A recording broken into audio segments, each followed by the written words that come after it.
Stop. Before you flush that toilet one more time, you need to see this. What I'm about to show you could be the difference between catching cancer early when it's still treatable or discovering it too late when there's nothing we can do. I'm Dr. Robert Harrison, and in my decades practicing medicine, I've lost count of how many patients have sat across from me with advanced cancer saying the same heartbreaking words. Doctor, I noticed something strange months ago, but I thought it was nothing. I wish I had come in sooner. Right now, your body might be screaming a warning at you, and you're flushing the evidence away every single day without even looking. What comes out of your body is literally showing you what's happening inside, months, sometimes years before you'll feel sick, before the pain starts, before any blood test will detect it. And here's what terrifies me most. The deadliest type of stool, the one that signals advanced cancer, doesn't always look obviously wrong. Sometimes it's subtle. Sometimes people see it and think, that's a little odd, and then forget about it. But here's the truth that gives me hope. If you know what to look for, you have power. You can catch these deadly warning signs early when treatment is simple and survival rates are over 90%. Your toilet bowl is literally giving you a free cancer screening every single day, but only if you know how to read the signs. Today, I'm going to show you exactly what you need to see, and more importantly, what you must never ignore. Something as straightforward as color already tells us volumes about your bile ducts, liver function, pancreas health, or whether there's internal bleeding you cannot see or feel. The shape, consistency, and type of stool reveal critical information, from parasitic infections to inflammatory conditions to cancer. And at the end, I'll give you 3 simple strategies to protect your gut health starting today. To help you understand this clearly, we physicians use the Bristol stool scale. It describes how stool appears, ranging from very hard pellets to completely liquid, numbered 1 through 7. I strongly encourage you to print this out and post it in your bathroom. There's no shame in this. It's a medical tool that empowers you to monitor your own health. If your stool looks like type 1, very hard, separate little pellets like rabbit droppings, difficult to pass, that's constipation. Your intestine has been holding on to fecal matter too long, and it's drying out inside your colon. This causes pain during bowel movements, hemorrhoids, anal fissures, and significantly increases inflammation throughout your entire body. At the opposite extreme is type 7, completely liquid diarrhea, meaning your intestine is moving too rapidly and isn't absorbing nutrients properly. Here's what I want you to remember.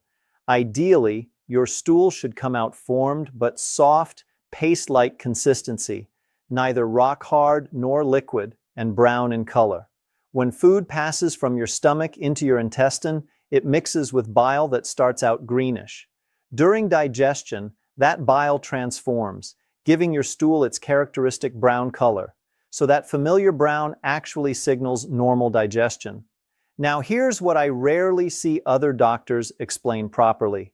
It's not enough for form and color to be normal. Frequency matters just as much. Ideally, you should have a complete bowel movement every single day, preferably around the same time. Some people naturally go every other day, and if that's been your lifelong pattern and you feel completely empty afterward, that can be normal for you. However, when more than 2 or 3 days pass without a bowel movement, or when you notice sudden, unexplained changes in your usual pattern, that's a red flag demanding attention. Changes in bowel frequency aren't random.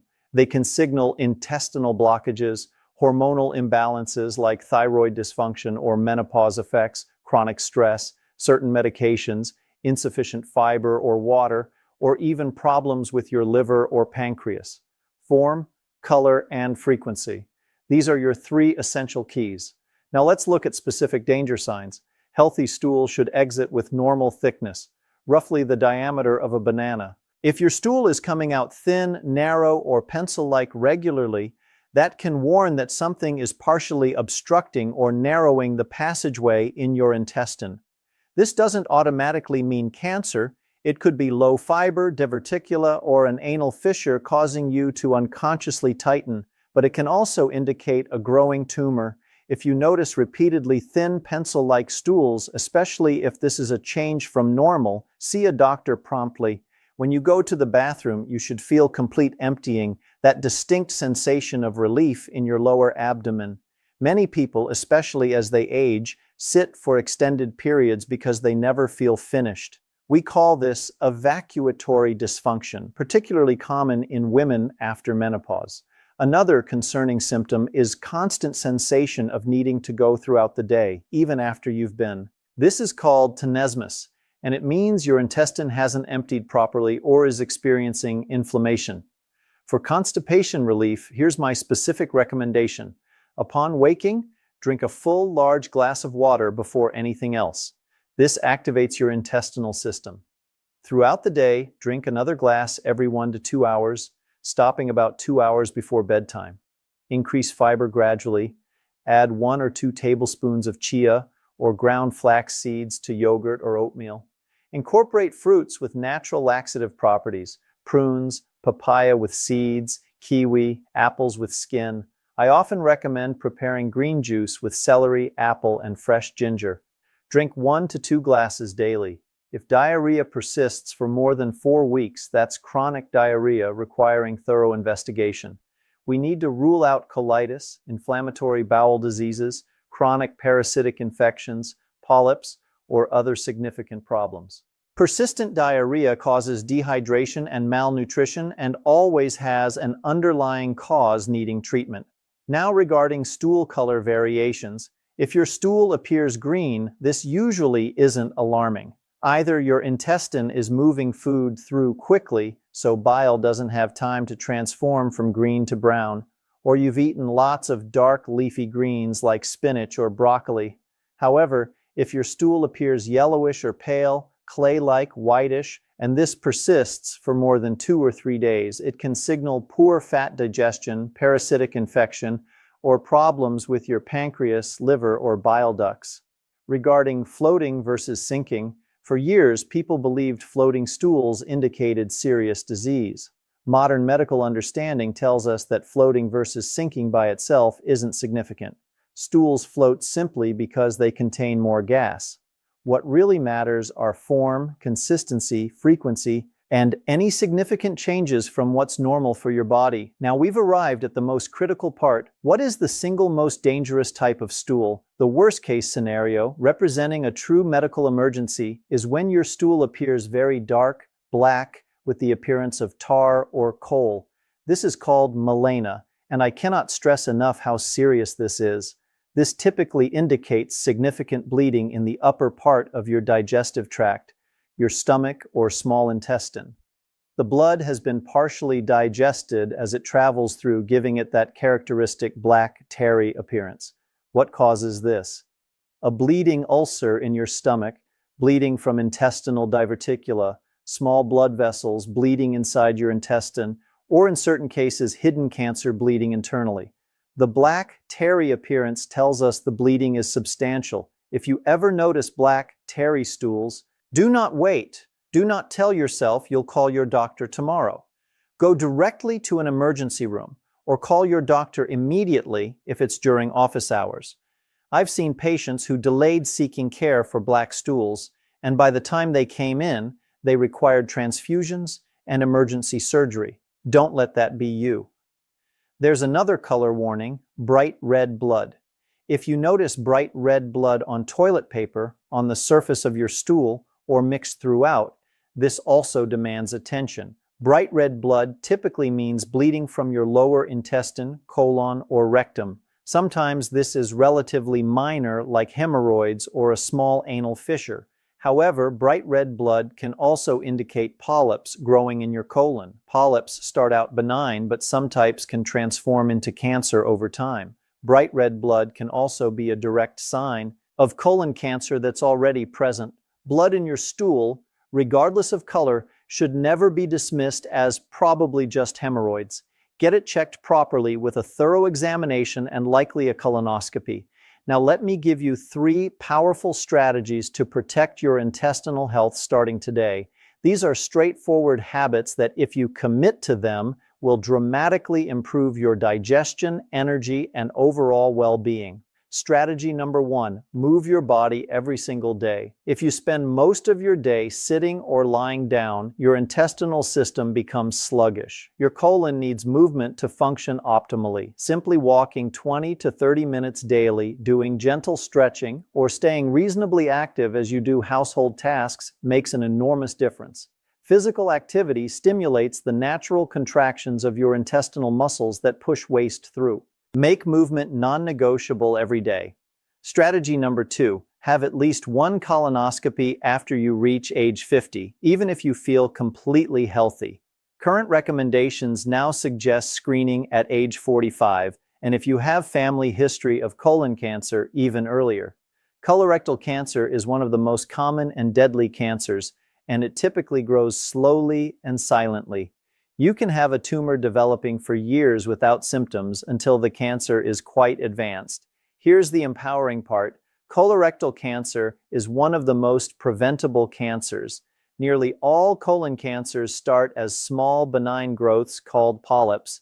A colonoscopy allows me to find and remove these polyps before they ever become cancer. It's literally cancer prevention, not just detection. If your colonoscopy is completely normal, you'll repeat it in 10 years. Yes, the prep is unpleasant. You'll clean out your colon the day before with strong laxative solution. But that one day of discomfort could literally save your life. Strategy number 3, and this is the most powerful. Protect and nurture your intestinal microbiota every single day. Your gut microbiota is like an ecosystem of trillions of microorganisms, bacteria, viruses, fungi, living inside your intestinal tract. When you take care of this ecosystem, it functions like a highly trained army of protectors working on your behalf 24/7. Let me tell you what these microorganisms do. They help break down and digest food, particularly fibers your own digestive enzymes can't handle. They manufacture essential vitamins, including B vitamins and vitamin K. They strengthen and regulate your immune system. About 70% of your immune system resides in your gut. They influence your mood and mental health by producing neurotransmitters like serotonin. They affect your weight, metabolism, inflammation throughout your body, energy levels, even memory and cognitive function. When your microbiota is healthy and balanced, you feel good. You have energy. Your digestion works smoothly. Your immune system protects you effectively. But when your microbiota becomes disrupted, dysbiosis, your entire body suffers. You may experience digestive problems, increased susceptibility to infections, worsening chronic inflammatory diseases, mood disorders, weight gain, brain fog, and fatigue. How do you protect this ecosystem? First, avoid things that damage it. The biggest culprit is inappropriate antibiotic use. Antibiotics are life-saving when truly needed for bacterial infections, but they're massively overprescribed, especially for viral infections they can't help. Every time you take antibiotics, you're killing good gut bacteria along with bad bacteria. It takes weeks to months for your gut to recover, and sometimes it never fully returns to its previous state. Only take antibiotics when truly necessary for bacterial infections, not for every cold or minor illness. Now, actively support your gut microbiota by consuming probiotics and prebiotics regularly. Probiotics are live beneficial bacteria you ingest. The best food sources are fermented foods, plain unsweetened yogurt with live active cultures, check the label. Kefir, a fermented milk drink with even more diverse bacteria than yogurt. Fermented vegetables like sauerkraut, kimchi, and traditional pickles. Kombucha, a fermented tea drink. Include at least one serving of fermented foods daily. Prebiotics are equally important. They're the food that feeds your good gut bacteria, types of fiber you can't digest, but your gut bacteria can. When they consume these fibers, they multiply and thrive. Where do you find prebiotics? In simple, everyday foods, less ripe bananas, particularly slightly green ones, apples, whole oats, brown rice, onions, garlic, leeks, asparagus, seeds of all kinds, fruits eaten with their skins, and a wide variety of vegetables all contribute prebiotic fiber. The beautiful thing is you're not relying on expensive supplements. You're simply eating real, whole foods that humans have eaten for thousands of years, and in doing so, feeding beneficial bacteria that keep you healthy. This is true preventive medicine, and you have complete control over it starting with your very next meal. Let me bring this together for you. Taking care of your digestive health and understanding warning signs isn't just about your intestines. It's about protecting your overall health, quality of life, and potentially your survival. Your digestive system is connected to every other system in your body. When it functions well, you feel well. I want you to feel empowered, not frightened. Knowledge is power, and now you have the knowledge to monitor your own health effectively, recognize warning signs early, and take action before small problems become big ones. Start paying attention today.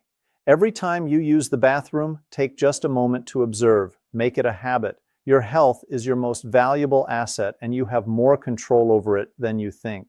Small, consistent actions compound over time into dramatic results. Don't wait until you have a serious problem to start caring about your digestive health. Start now, today, with your very next meal and your very next trip to the bathroom. I'm Dr. Robert Harrison, and I'm here to give you the information and tools you need to take charge of your health and live your longest, healthiest, most vibrant life possible. If this video has been helpful, please share it with your friends and family members, especially those over 50 who need to hear this information. Thank you for watching, and I'll see you in the next video where we'll continue this journey toward optimal health together.